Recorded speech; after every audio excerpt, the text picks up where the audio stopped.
नमस्ते। क्या हमें ब्रेकफास्ट करना चाहिए? ये एक हमेशा लोगों के मन में सवाल रहता है। कुछ लोग बोलते हैं करो, कुछ लोग बोलते हैं मत करो। कुछ लोग बोलते हैं आयुर्वेद ने कहा है करो, कुछ लोग बोलते हैं आयुर्वेद ने कहा है मत करो। कुछ लोग बोलते हैं कि दिन में 2 ही बार खाना खाओ, कुछ बोलते हैं हर 2 घंटे बाद खाना खाओ। तो कन्फ्यूजन होता है बहुत ज़्यादा कि क्या करें एग्ज़ैक्टली।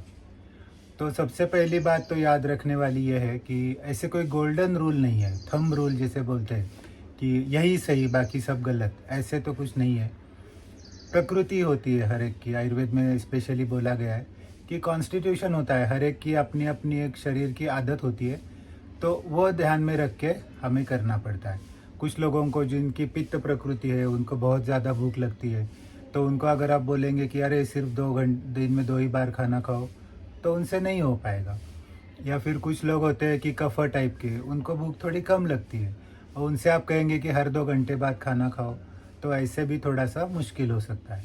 तो सबसे पहला रूल जो आयुर्वेद ने बोला है कि खाना कब खाना है, कि जो अब आपको अच्छे से भूख लगी है तब।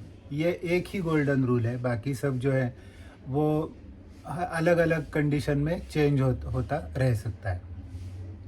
तो ये हो गई सबसे पहली बात। अभी हम सब उपवास पे बात कर रहे थे, ब्रेकफास्ट किधर से आ गया बीच में?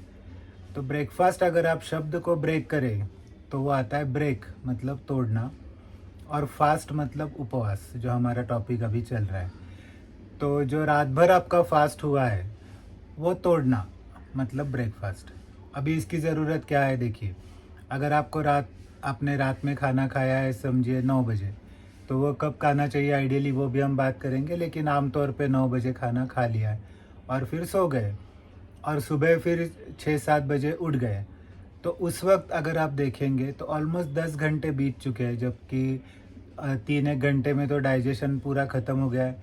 उसके बाद नींद थी तो ठीक है, उतना भी एनर्जी की ज़रूरत नहीं लगती, लेकिन अभी 7-8 घंटे का फास्ट आपका ऑलरेडी हो चुका है, तो वो ब्रेक करना ज़रूरी है। क्योंकि उठने के बाद सब आपके एक्टिविटीज चालू हो गए जिसके लिए एनर्जी लगती है। अगर आपने ऐसे नहीं किया, कुछ भी खाना नहीं खाया, नाश्ता नहीं किया, तो फिर क्या होगा कि सुबह जो आपकी मूवमेंट चालू हो जाती है तो मसल का कॉन्ट्रैक्शन रिलैक्सेशन होना चालू होता है, जिसके लिए कैल्शियम की भी ज़रूरत होती है।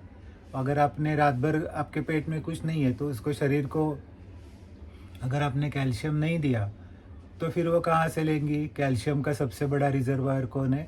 तो वो तो हड्डी है, बोन। बोन में से वो थोड़ा थोड़ा कैल्शियम लेती रहेगी, फिर धीरे धीरे धीरे आपके बोन्स भी ज़्यादा वीक हो सकते हैं।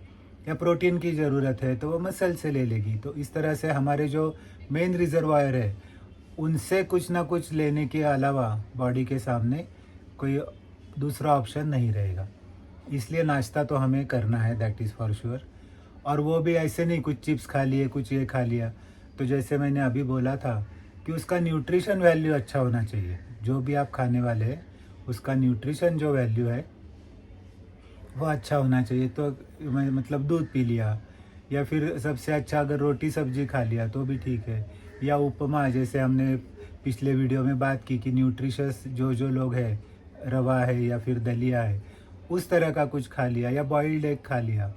सो अपनी अपनी जो कुछ भी लाइकिंग है, पसंद है, उस तरह से, लेकिन उसका न्यूट्रिशन वैल्यू होना चाहिए। या ड्राई फ्रूट भी खा लिया। जनरली सुबह उठते ही फ्रूट्स खाना उतना रूटीनली नहीं किया जाता है। ऐसे नहीं कह सकते ये कि ये गलत है, लेकिन बाकी अगर ऑप्शन है तो फ्रूट्स के लिए पूरा दिन पड़ा हुआ है, तो बाद में आप कभी भी ले सकते हैं। So that is the thing. और एक उसमें सोचने वाली बात है कि आयुर्वेद में इसके बारे में क्या कहा गया है। तो आयुर्वेद में मैंने जैसे आपको बोला कि स्ट्रिक्ट ऐसे गाइडलाइन तो कुछ है नहीं, लेकिन ऋतु के अनुसार उन्होंने सही में बोला है कि शीत ऋतु में मतलब ठंड में या सर्दी के सीज़न में क्या होता है, रात जो होती है वो बड़ी होती है। तो उन्होंने कहा है कि दैर्घ्यान निशाना में तर ही प्रातरेव बुभुक्षिता। तो रात बहुत बड़ी होने की वजह से सुबह सुबह ही आदमी को भूख लग जाती है। तो कम से कम ठंड के सीज़न में तो सभी लोगों को ऐसे एक्सपेक्टेड है कि वो ब्रेकफास्ट करें। बाकी सीज़न में ऑप्शनल है, अगर आपको सुबह उठ के भूख है, खाने की इच्छा है, तो ब्रेकफास्ट ज़रूर कर सकते हैं, लेकिन उसका न्यूट्रिशन वैल्यू अच्छा होना चाहिए, जैसे अब हम पहले ही बात कर चुके हैं। दूसरी बात यह है कि खाना खाने में कितना टाइम होना चाहिए। अभी इसके ऊपर भी बहुत ज़्यादा मतांतर है लोगों के। तो उसके बारे में एक अलग वीडियो बनाएँगे कि किसके कितनी देर के बाद कितना खाना खाना चाहिए वगैरह। तो आशा है कि आपको ये वीडियो अच्छा लगा होगा। अगर अच्छा लगा है तो लाइक कीजिए, शेयर कीजिए और चैनल को सब्सक्राइब कीजिए। बहुत बहुत धन्यवाद।